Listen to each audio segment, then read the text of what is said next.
Ora, salam, saya advokat Dr. Togas Tumorang. Kali ini kita coba sedikit bercerita atau menyampaikan pendapat terkait seorang yang sedang fenomena minggu-minggu ini, yaitu bernama Bunda Korla. Bunda Korla ini menjadi perbincangan itu di awal Oktober 2022. Nah, di mana seorang Bunda Korla itu dia tinggal di negara Jerman dan kebetulan dia sampai saat ini mungkin masih warga negara Indonesia, sehingga kedatangannya dia itu betul-betul membuat keriuhan, kegaduhan, dan banyak sekali orang-orang yang sangat mengeluh-elukan daripada sosok Bunda Korla.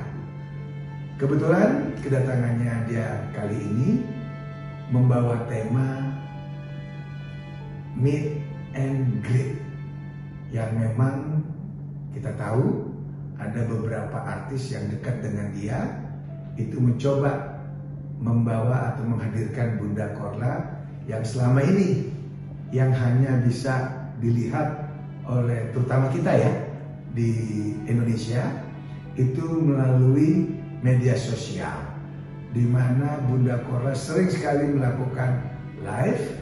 Namun menurut pendapat hemat saya, di dalam live-nya itu terlalu sarkais, terlalu vulgar, dan ini sangat disayangkan karena orang tersebut yang bernama Korla sesungguhnya itu datang ke Indonesia untuk dijadikan sebagai seorang entertain, sebagai seorang artis atau sebagai diva dengan panggung yang benar-benar gemerlap.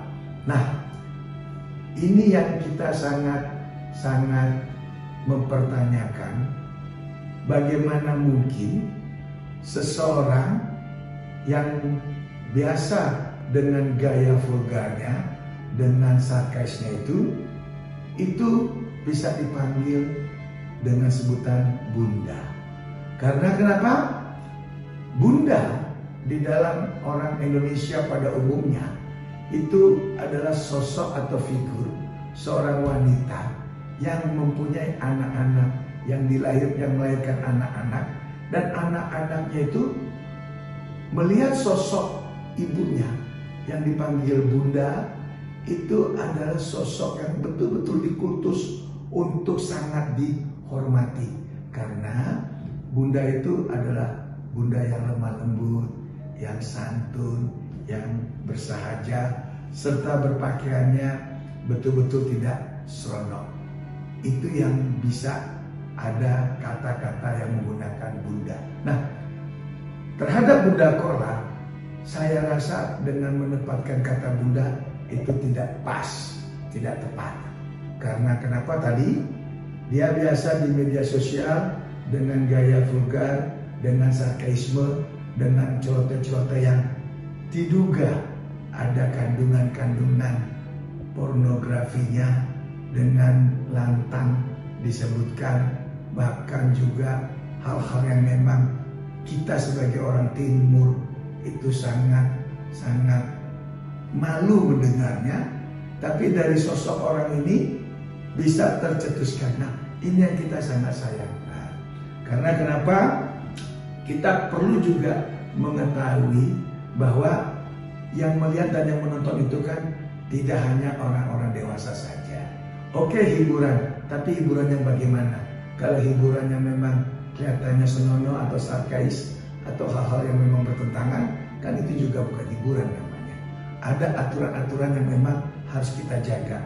Terutama ada di kita, yaitu terkait masalah undang-undang pornografi, Undang-Undang Nomor 44 Tahun 2008. Ini kan jelas ada aturan hukum yang melekat.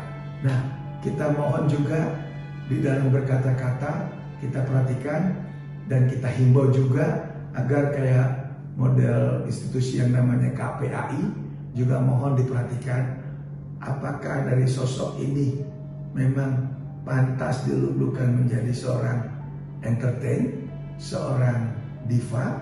Nah, lagi pula kalau memang dia mau terjun betul-betul pure menjadi seorang artis atau seorang entertain, gunakanlah cara-cara yang lebih beretika, yang beradab, ataupun yang santun. Nah, itu yang bisa kita sampaikan, sehingga mudah-mudahan dengan adanya kita bicara pada kesempatan ini, supaya image tersebut jangan terlalu diagung-agungkan. Karena kenapa?